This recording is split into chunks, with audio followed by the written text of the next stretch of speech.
It was 5 a.m. when a terrified woman called 911 after hearing a scream and 3 gunshots in the dark. Officers rushed to the scene and found the body of a young woman lying by the roadside, but no one knew who she was or why she was there. Born on November 19, 1985 in Athens, Georgia Eve was exceptional from the very beginning. She wasn't just another bright student. She was the kind of person who lit up every room she entered. In high school, she balanced everything that seemed impossible. She was the vice president of the student council, volunteered at nursing homes, supported shelters for abused teens, worked as a congressional page, and even assisted in stem cell research, all before turning 18. After graduating with honors, she earned admission to the University of North Carolina at Chapel Hill, where her brilliance only grew. Double majoring in political science and biology, Eve quickly became one of the most respected and beloved students on campus. She was a Moorhead Kane Scholar, one of the most prestigious scholarships in the country, a recognition given only to the very best. But what made Eve truly special wasn't just her academic record. It was her character. She cared deeply about helping others. She taught elementary school science, volunteered in Ecuador assisting doctors, studied abroad in Cuba, and joined a research team in Egypt. Eve's friends described her as radiant, selfless, and unstoppable. She had already secured a job after graduation and was preparing to step into a bright future. But that future would never come. By March 2008, Eve was in her final semester, 22 years old, living in a small house off campus with close friends. On the night of March 5th, around 1:30 a.m., her roommates were heading to a late-night party. They asked Eve to come, but she decided to stay in. She had classes in the morning and wanted to study instead. It was a normal, quiet night until everything changed. When her roommates returned around 4:30 a.m., something immediately felt wrong. The front door was left wide open, the lights were still on, and Eve was gone. Her car was missing too. They called her phone, no answer. They searched her room. Everything looked undisturbed except for one thing. Her wallet and credit cards were gone. At first, her friends tried to believe there was a logical explanation. Maybe she went out suddenly, maybe she'd be back in the morning. But morning came and Eve was still missing. That's when they called the police. And what the police told them next would send chills down their spines. Earlier that same morning, around 5 a.m., a woman living just a mile away had called 911 after hearing gunshots, followed by a single, terrified scream. When officers arrived, they found a young woman's body lying by the roadside. She had been shot multiple times, no phone, no ID, no bag. When investigators showed Eve's friend a photo of the victim, her reaction confirmed their worst fear. The victim was Eve Carson. The question now was, what happened between 1:30 a.m. and 5 a.m.?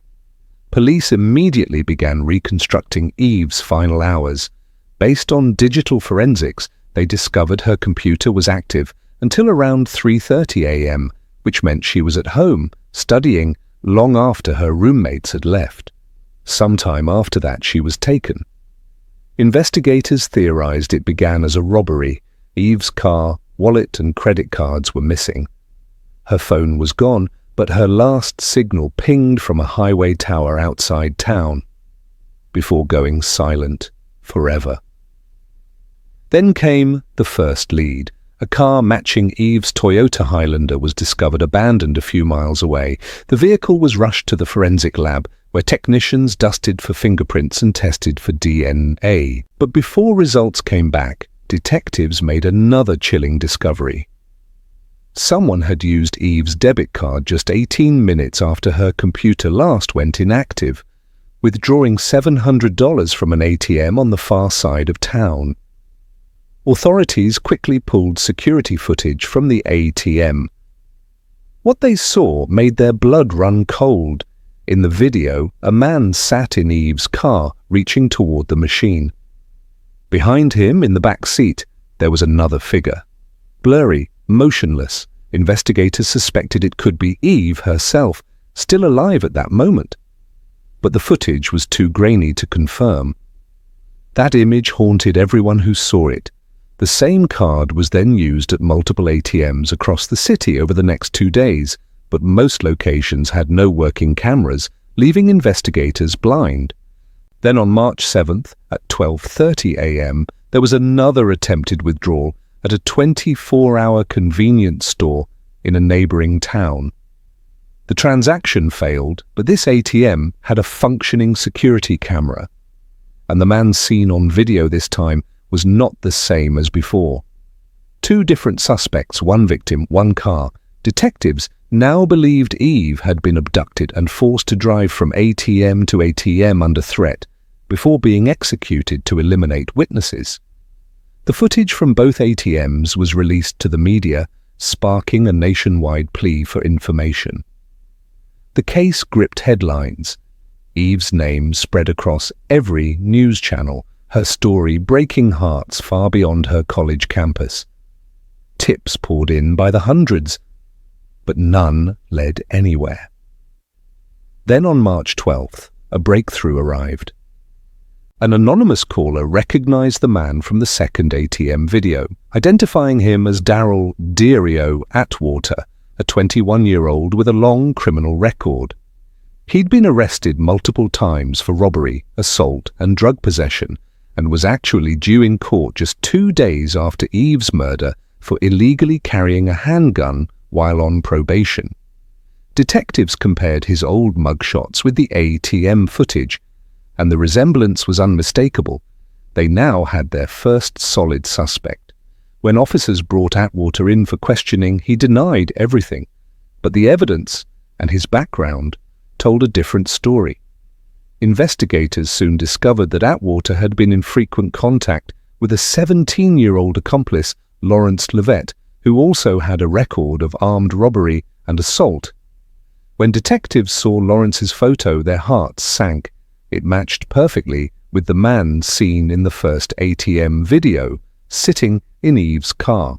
But when officers tried to arrest him, Lawrence barricaded himself inside his home, forcing police to call in SWAT. After a tense standoff, he was taken into custody. Both suspects denied involvement. Both claimed innocence. But cell phone data told the truth. On the night of Eve's disappearance, both their phones connected to a tower near her neighborhood, miles away from where they lived. It was enough. Both were charged with first-degree murder, kidnapping, and robbery. Still, detectives didn't know why they chose Eve, or how the night really unfolded. But soon, one of the killers would start talking, and what he confessed would reveal one of the most heartbreaking moments any investigator had ever heard. With both suspects in custody, investigators finally had a direction, but not yet the truth. Eve's family, friends, and the entire university community waited in anguish as detectives pieced together her final moments. The evidence was strong but not complete. Both suspects, Daryl Deario Atwater and Lawrence Levet, refused to talk. Days turned into weeks and still no confession came. Then prosecutors made a calculated move. They told Atwater that if he cooperated, if he confessed, they would remove the death penalty from the table. And that was enough. Deario finally broke his silence. What he revealed stunned everyone in the room. On the night of March 5th, he and Lawrence had been driving through the university area, looking for someone to rob. Anyone who seemed alone. They didn't know Eve. They didn't plan to target her specifically. But as they cruised through quiet neighborhoods, they saw her through a window, sitting alone in her home. To them, it was opportunity. To Eve, it was the beginning of a nightmare. They broke into the house armed with guns. Eve didn't fight. She tried to reason, terrified, but calm. They forced her into her own Toyota Highlander, ordering her to drive while they sat behind her with their weapons drawn. For the next several hours, they made her stop at different ATMs around town, forcing her to withdraw money, a total of $700 the daily limit. Throughout this ordeal, Eve begged them to let her go. She promised not to tell anyone. She told them they could take everything she had. She just wanted to go home. But their greed wasn't the only thing driving them now. Diario admitted that they started to worry. She had seen their faces. She knew too much. And that's when they decided she couldn't live. After the final withdrawal attempt, they drove Eve to a quiet wooded street on the outskirts of town, the same area where her body would later be found. What happened next is something even seasoned investigators struggled to speak about. Before the end, Eve looked at them and asked if they would pray with her. She wanted to say one last prayer, to ask for forgiveness, not for herself, but for them. But instead of showing even a trace of mercy, they raised their guns and shot her multiple times. 2 weapons, 2 shooters, one of the brightest lights in her community, extinguished in seconds. When the confession ended, the courtroom fell into silence. Everyone listening, detectives, prosecutors, even the judge, struggled to comprehend the sheer coldness of it all. In April 2010, 2 years after the murder, Diario Atwater was officially sentenced. Because of his plea deal, he avoided the death penalty, but he would spend the rest of his life in prison, plus 30 additional years. When given the chance to speak, he turned toward Eve's parents and said he was sorry, but everyone in the room could feel how hollow the words were. Lawrence Lovett, on the other hand, refused to confess. His trial began in December 2011, and the evidence against him was overwhelming. Diario's detailed confession, cell phone records, and the ATM footage left no room for doubt. Still, Lawrence showed no remorse. He sat motionless as witnesses testified, as prosecutors described every cruel moment of Eve's final hours. When the verdict came, guilty on all counts, he simply looked down, expressionless. He was sentenced to life in prison without parole. For Eve's family, justice had finally been served. But even that justice could never fill the void left behind. Eve wasn't just another student. She was a leader, a visionary, and a friend to everyone who crossed her path. Her death sent shockwaves far beyond the borders of North Carolina. But the story didn't end there. In 2013, a surprising twist emerged. The State Court of Appeals reviewed Lawrence's sentence, citing a Supreme Court decision that declared life without parole for juveniles as excessively harsh. Because Lawrence had been 17 at the time of the murder, his sentence was overturned, and he was granted a new trial. When he returned to court, he tried to portray himself differently. He told the judge, "Everyone makes mistakes." He claimed he wasn't a monster, that he had changed. But his words carried no weight. The brutality of what he had done, the calculated cruelty, was impossible to overlook. The judge reinstated the life sentence, and Lawrence was sent back to prison, where he remains to this day. What many didn't know was that Lawrence had been a suspect in another eerily similar case, just 2 months before Eve's murder.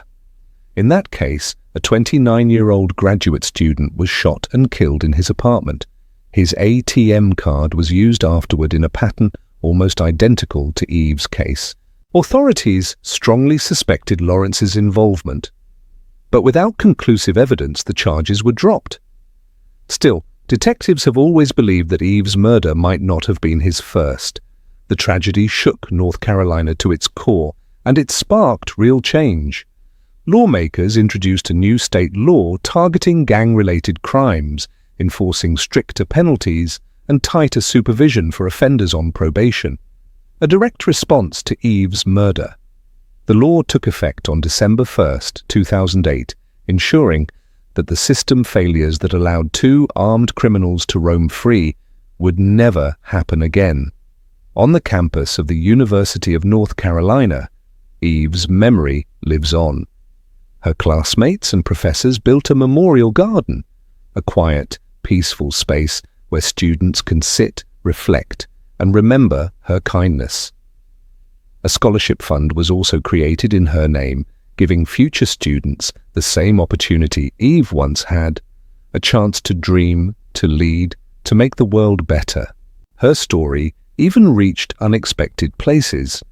In 2009, one of Eve's close friends, inspired by her life, auditioned for American Idol. When asked what pushed him to follow his dream, he said it was Eve. He said that losing her made him realize how short life can be, and how she had always encouraged people to chase what truly mattered. Eve Carson's story is heartbreaking not just because of how she died, but because of how much light she brought into the world before she was taken. She was the kind of person who believed in making a difference, in kindness, in service, in hope. And even in her final moments, she showed compassion to the very people who took her life. Her death left a mark that time will never erase, but her life continues to inspire countless others. Because sometimes, even in tragedy, the legacy of one person's goodness can echo louder than the cruelty that tried to silence it. If you found this case fascinating, don't forget to like the video, subscribe to Mystery Note, and turn on notifications, because every night we uncover a new mystery, a new case, and a new story that reminds us to always stay sharp and stay vigilant.